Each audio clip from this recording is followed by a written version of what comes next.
क्या आप दुनिया के बारे में अपनी धारणाओं पर भरोसा कर सकते हैं?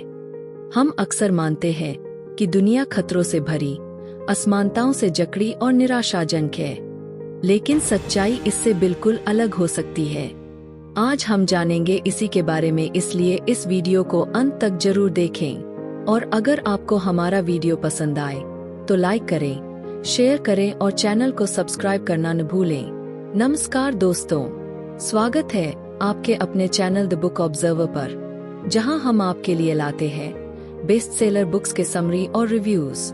आज हम बात करेंगे हंस रॉसलिंग की किताब फैक्टफुलनेस के बारे में, जो आपको दुनिया को समझने का एक तार्किक और सटीक तरीका सिखाएगी।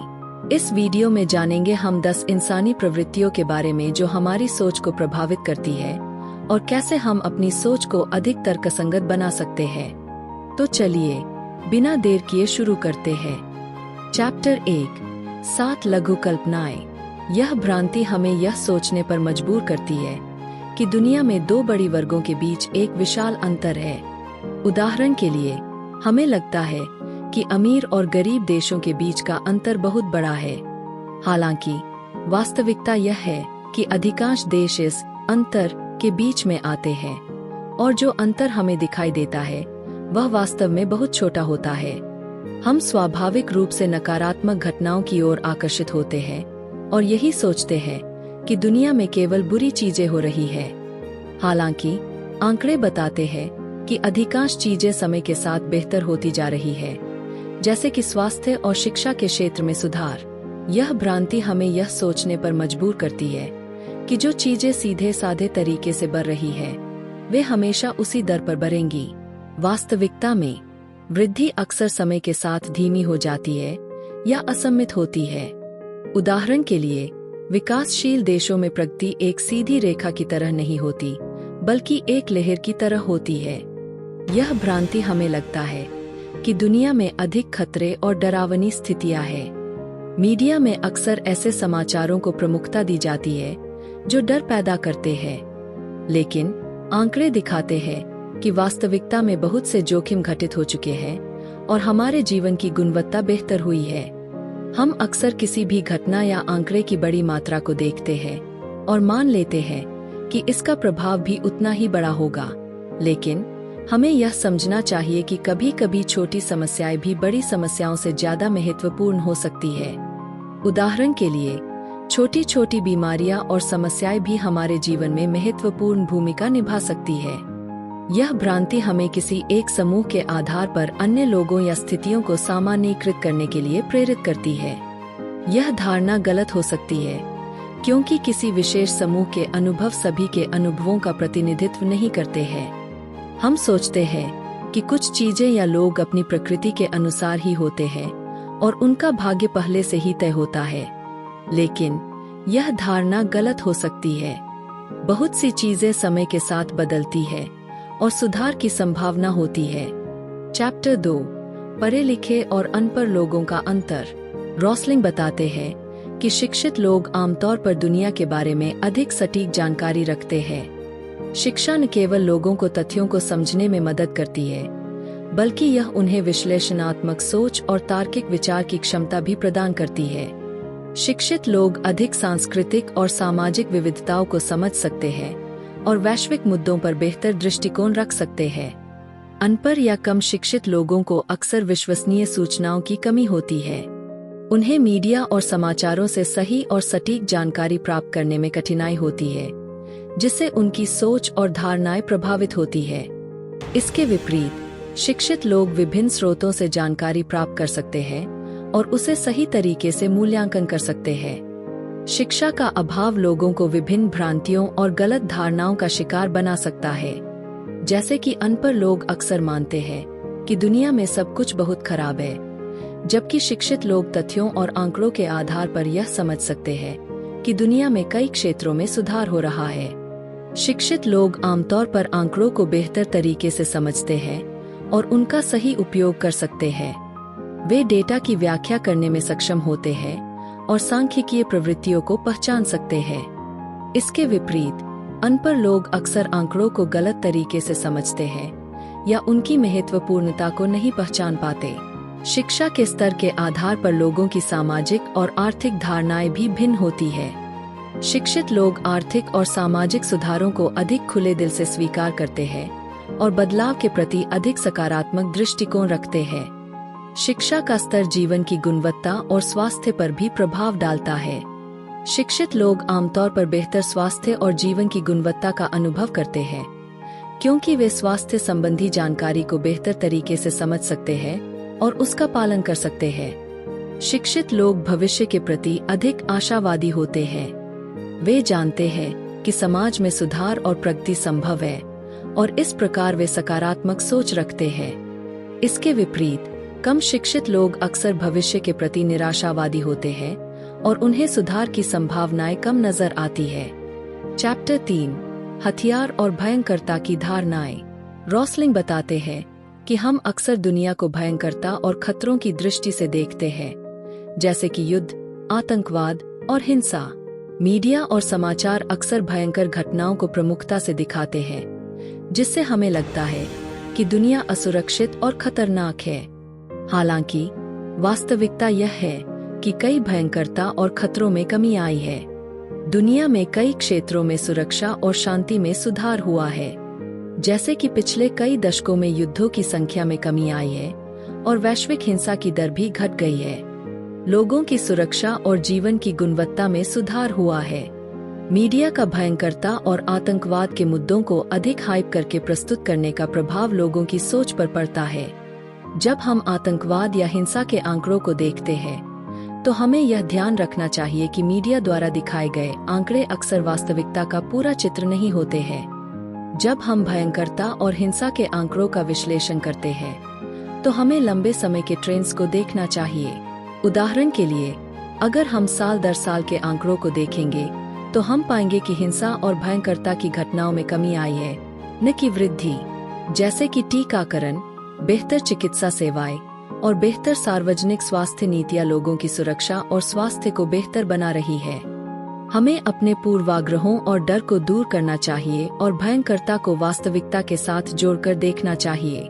यह आवश्यक है कि हम तथ्यों और आंकड़ों पर ध्यान दें और डर और भ्रांतियों से बचें। अगर हम भयंकरता और खतरों की धारणाओं को सच्चाई के आधार पर समझें, तो हम भविष्य के प्रति अधिक आशावादी हो सकते हैं। बेहतर जानकारी और तथ्यात्मक विश्लेषण से हम सुरक्षित और सशक्त भविष्य की दिशा में आगे बढ़ सकते हैं। चैप्टर 4, सभी देशों की विकास की दर। जब हम देशों के विकास की दर को देखते हैं, तो अक्सर हम यह मान लेते हैं कि अमीर और गरीब देशों के बीच का अंतर बहुत बड़ा है। हालांकि वास्तविकता यह है कि अधिकांश देशों का विकास एक मध्यम स्तर पर होता है और बड़ा अंतर केवल कुछ देशों के बीच ही होता है। विकास की दर को समझने के लिए हमें आंकड़ों का सही तरीके से विश्लेषण करना आवश्यक है।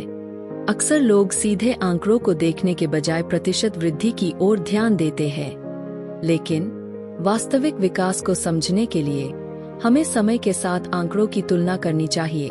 उच्च आय वाले देशों का विकास स्थिर रहता है, जबकि विकासशील देशों का विकास अधिक तेज होता है। इसलिए विकासशील देशों में सुधार और प्रगति की गति आमतौर पर तेज होती है, और यह समझना महत्वपूर्ण है कि समय के साथ कैसे विकासशील देश उच्च आय वाले देशों के करीब पहुंच सकते हैं। विकास की गति में उतार चढ़ाव आ सकता है। कुछ देशों में विकास की दर तेजी से बढ़ सकती है, जबकि अन्य देशों में यह धीमी हो सकती है। यह परिवर्तन विभिन्न कारकों पर निर्भर करता है, जैसे कि आर्थिक नीतियां, सामाजिक सुधार और वैश्विक आर्थिक परिस्थितियां।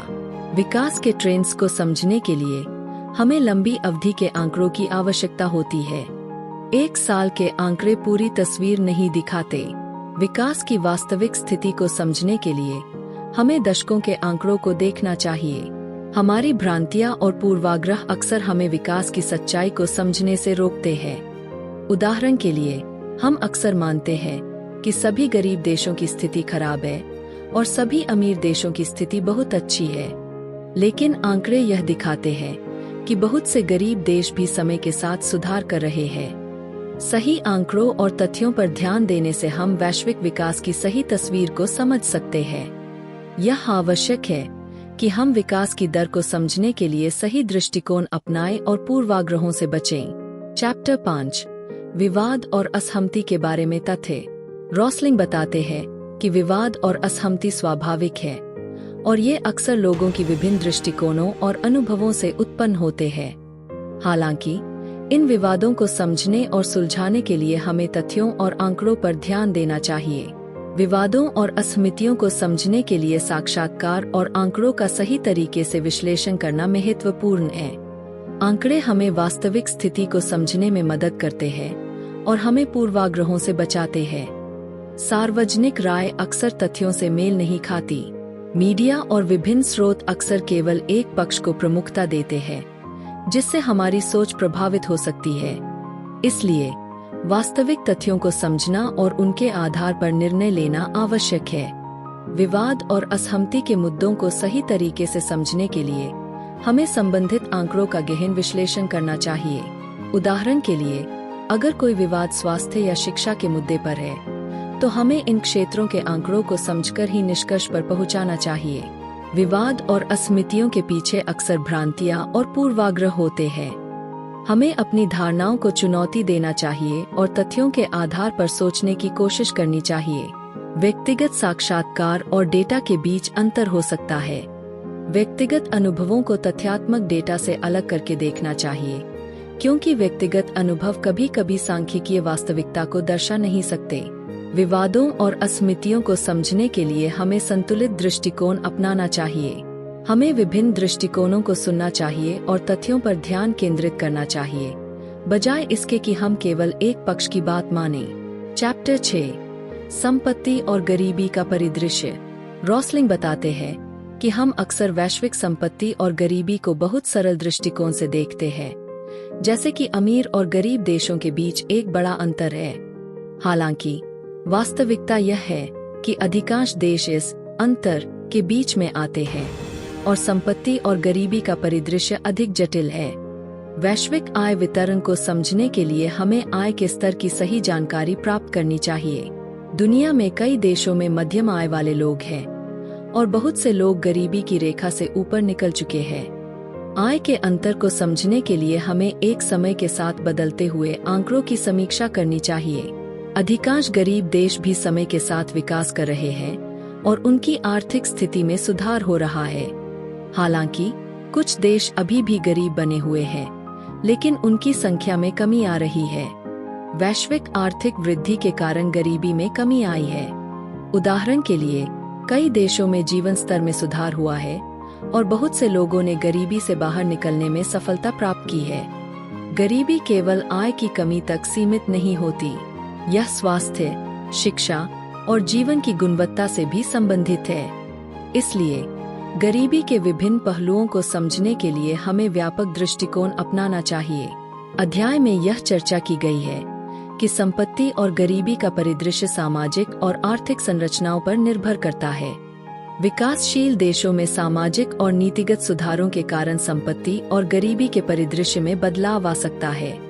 हमारी भ्रांतियां और पूर्वाग्रह अक्सर हमें संपत्ति और गरीबी की वास्तविकता को समझने से रोकते हैं। हमें तथ्यों और आंकड़ों पर आधारित सोच को अपनाना चाहिए और पूर्वाग्रहों को चुनौती देनी चाहिए। सही दृष्टिकोण और डेटा के आधार पर सोचने से हम संपत्ति और गरीबी के परिदृश्य को बेहतर समझ सकते हैं। यह आवश्यक है कि हम सही आंकड़ों और तथ्यों पर ध्यान दें और सुधार के उपायों को समझें। चैप्टर 7 आवास और शिक्षा का महत्वपूर्ण अंतर। रॉसलिंग ने बताया है कि आवास की स्थिति एक महत्वपूर्ण सामाजिक संकेतक है। अच्छी आवासीय सुविधाएं लोगों की जीवन गुणवत्ता और स्वास्थ्य पर सकारात्मक प्रभाव डालती है। स्थिर और सुरक्षित आवास, विशेष रूप से विकासशील देशों में, सामाजिक स्थिरता और आर्थिक प्रगति में योगदान करती है।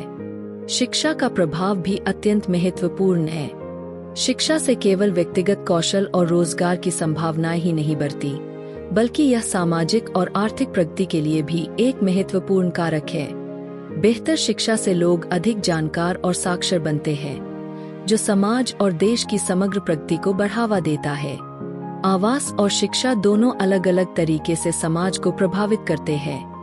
जबकि अच्छा आवास शारीरिक सुरक्षा और स्वास्थ्य के लिए महत्वपूर्ण है, शिक्षा सामाजिक और आर्थिक उन्नति के लिए आवश्यक है। दोनों के बीच का अंतर यह है कि आवास की स्थिति से जीवन की बुनियादी आवश्यकताओं को पूरा किया जाता है, जबकि शिक्षा से सामाजिक और आर्थिक अवसरों की वृद्धि होती है। विकासशील देशों में आवास और शिक्षा दोनों ही प्रमुख चुनौतीपूर्ण क्षेत्रों के रूप में उभरते हैं। इनमें से कई देशों में दोनों क्षेत्रों में सुधार की आवश्यकता है। आवासीय समस्याएं अक्सर स्वास्थ्य समस्याओं को जन्म देती है, जबकि शिक्षा की कमी से सामाजिक और आर्थिक विकास में रुकावट आती है। आवास और शिक्षा दोनों ही सामाजिक और आर्थिक सुधारों के लिए आधारभूत है। जब एक देश अपने नागरिकों को बेहतर आवास और शिक्षा प्रदान करता है, तो इसका सकारात्मक प्रभाव समाज की समग्र स्थिति पर पड़ता है। इससे न केवल व्यक्तियों की जीवन गुणवत्ता में सुधार होता है, बल्कि समग्र समाज की प्रगति में भी वृद्धि होती है। आवास और शिक्षा से संबंधित आंकड़ों का विश्लेषण करना आवश्यक है, ताकि दोनों क्षेत्रों में सुधार की वास्तविक स्थिति को समझा जा सके। आंकड़ों के माध्यम से हम यह देख सकते हैं कि किस प्रकार के सुधारों की आवश्यकता है और किस प्रकार से उन्हें लागू किया जा सकता है। अंत में अध्याय में यह चर्चा की गई है कि आवास और शिक्षा के बीच के अंतर को समझकर और सुधारात्मक नीतियां अपनाकर हम भविष्य में बेहतर सामाजिक और आर्थिक परिणाम प्राप्त कर सकते हैं। इस प्रकार दोनों क्षेत्रों में सुधार एक संतुलित और समग्र प्रगति की दिशा में महत्वपूर्ण कदम है। चैप्टर 8 स्रोत और आंकड़े समझने के तरीके। रॉसलिंग ने बताया है कि आंकड़ों को समझने से पहले यह महत्वपूर्ण है कि हम उनके स्रोत की विश्वसनीयता की जांच करें। सभी आंकड़े समान रूप से सटीक नहीं होते और कभी-कभी आंकड़े गलतफहमी या पूर्वाग्रह के कारण भ्रामक हो सकते हैं। इसलिए यह महत्वपूर्ण है कि आंकड़ों के स्रोत की पुष्टि की जाए और यह सुनिश्चित किया जाए कि वे विश्वसनीय और प्रामाणिक हों। आंकड़ों के स्रोत की जांच करने के लिए हमें देखना चाहिए कि आंकड़े किसने संकलित किए हैं और क्यों, जैसे कि सरकारी संस्थाएं, स्वतंत्र शोधकर्ता और प्रमुख विश्वसनीय संगठनों द्वारा संकलित आंकड़े आमतौर पर अधिक विश्वसनीय होते हैं। इसके अलावा आंकड़ों के संकलन की विधि और प्रयोग किए गए तरीकों की भी जांच करनी चाहिए। आंकड़ों को सही तरीके से समझने के लिए हमें आंकड़ों के संदर्भ को समझना चाहिए। आंकड़े केवल संख्याएं नहीं होती, उनके पीछे एक कहानी होती है। हमें यह देखना चाहिए कि आंकड़े किस संदर्भ में प्रस्तुत किए जा रहे हैं और उनका उद्देश्य क्या है। सही आंकड़ों की व्याख्या करने के लिए हमें यह समझना चाहिए कि आंकड़ों का मतलब क्या है और वे हमें क्या संकेत दे रहे हैं। आंकड़े कभी कभी संदर्भ के बिना भ्रामक हो सकते हैं, इसलिए उनकी व्याख्या करते समय हमें पूरी जानकारी और संदर्भ पर ध्यान देना चाहिए। कभी कभी आंकड़े भ्रामक हो सकते हैं। उदाहरण के लिए, आंकड़ों को ऐसा पेश किया जा सकता है जो वास्तविकता को पूरी तरह से नहीं दर्शाता। इसलिए आंकड़ों के संभावित भ्रामक पहलुओं को पहचानना और उनकी सटीकता की जांच करना आवश्यक है। आंकड़ों की तुलना करना एक अच्छा तरीका हो सकता है, यह समझने के लिए कि वे सही है या नहीं। अलग अलग स्रोतों से प्राप्त आंकड़ों की तुलना करने से हमें उनके बीच किसी भी असंगति को पहचानने में मदद मिलती है और हम अधिक सटीक निष्कर्ष पर पहुंच सकते हैं। आंकड़ों के साथ संलग्न विचारों को समझना भी महत्वपूर्ण है। आंकड़े कभी कभी एक पूर्व निर्धारित विचार या धारणाओं के साथ प्रस्तुत किए जाते हैं। हमें इस बात पर ध्यान देना चाहिए कि आंकड़ों का विश्लेषण करते समय किसी भी पूर्वाग्रह या धारणाओं से प्रभावित हुए बिना निष्पक्ष दृष्टिकोण अपनाना चाहिए। सही जानकारी प्राप्त करने के लिए हमें लगातार जिज्ञासु और सतर्क रहना चाहिए। हमें हमेशा विभिन्न स्रोतों से जानकारी प्राप्त करनी चाहिए और आंकड़ों का विश्लेषण करने के लिए समय निकालना चाहिए। चैप्टर 9 सही सोचने की कला। रॉसलिंग ने बताया है कि सही सोचने की कला का महत्व इसलिए है क्योंकि यह हमें वस्तुनिष्ठ और सटीक निर्णय लेने में मदद करती है। गलत धारणाएं और पूर्वाग्रह अक्सर हमारी सोच को प्रभावित कर सकते हैं और निर्णयों को गलत दिशा में ले जा सकते हैं। हमें अपने पूर्वाग्रहों और धारणाओं को पहचानने और उन्हें चुनौती देने की आवश्यकता है। पूर्वाग्रह अक्सर हमारी सोच को सीमित करते हैं और हमें सच्चाई को सही तरीके से समझने से रोकते हैं। हमें तथ्यों पर ध्यान केंद्रित करना चाहिए। आंकड़ों और वास्तविक तथ्यों की मदद से हम सच्चाई को बेहतर तरीके से समझ सकते हैं और अपनी सोच को अधिक सटीक बना सकते हैं। सही सोचने की कला में विभिन्न दृष्टिकोणों को समझना और अपनाना भी महत्वपूर्ण है। एक ही मुद्दे पर विभिन्न दृष्टिकोणों को समझने से हमें व्यापक और संतुलित दृष्टिकोण प्राप्त होता है। किसी भी जानकारी को सही मानने से पहले हमें उसका सत्यापन और जांच करनी चाहिए। स्रोत की विश्वसनीयता और आंकड़ों की सटीकता को समझना आवश्यक है ताकि हम गलत जानकारी से बच सकें। सही सोचने के लिए हमें जिज्ञासु और विश्लेषणात्मक दृष्टिकोण अपनाना चाहिए। किसी भी विषय पर गहराई से सोचने और विश्लेषण करने से हमें अधिक स्पष्ट और सटीक समझ प्राप्त होती है। हमें भ्रामक जानकारी से सावधान रहना चाहिए। मीडिया और अन्य स्रोत कभी कभी जानकारी को ऐसे पेश करते हैं जो वास्तविकता को पूरी तरह से दर्शाते नहीं है। इसलिए हमें स्रोत और जानकारी की सटीकता को परखना चाहिए। सही सोचने की कला में स्पष्टता और वस्तुनिष्ठता का भी महत्व है। हमें अपनी सोच और विश्लेषण में स्पष्टता बनाए रखनी चाहिए और किसी भी पूर्वाग्रह या धारणाओं को छोड़कर वस्तुनिष्ठ दृष्टिकोण अपनाना चाहिए। अनुभव और शिक्षा सही सोचने की कला को सुधारने में महत्वपूर्ण भूमिका निभाते हैं। बेहतर अनुभव और शिक्षा हमें विभिन्न मुद्दों को सही तरीके से समझने और सोचने में मदद करती है। तो दोस्तों, यह थी फैक्टफुलनेस की एक झलक। तो इसी के साथ हमारी बुक समरी यहीं पर समाप्त होती है। आइए देखते हैं इस किताब से हमने क्या सीखा। सही और सटीक समझ के लिए हमें सच्चाई की खोज करनी चाहिए। आंकड़ों और तथ्यों की मदद से हम वास्तविकता को बेहतर तरीके से समझ सकते हैं और अपने पूर्वाग्रहों को चुनौती दे सकते हैं। अक्सर हमारी सोच भ्रांतियों और पूर्वाग्रहों से प्रभावित होती है। हमें इन भ्रामक धारणाओं को चुनौती देने और वास्तविक आंकड़ों पर आधारित सोच को अपनाने की आवश्यकता है। दुनिया में कई चीजें जो हमें निराशाजनक या समस्याग्रस्त लगती है, वे वास्तव में सुधार कर रही है। वैश्विक स्वास्थ्य, शिक्षा और आर्थिक स्थिति में समय के साथ सकारात्मक बदलाव आया है। सही सोचने की कला को अपनाकर हम अपनी सोच और निर्णयों को अधिक सटीक बना सकते हैं। यह आवश्यक है कि हम अपने विचारों को तथ्यों और वास्तविकता के आधार पर सही दिशा में मार्गदर्शित करें। हमें विवेकशीलता और संतुलित दृष्टिकोण अपनाना चाहिए। यह हमें विभिन्न मुद्दों को समझने और सही निर्णय लेने में मदद करता है। आंकड़ों और उनके स्रोतों को सही तरीके से समझना महत्वपूर्ण है।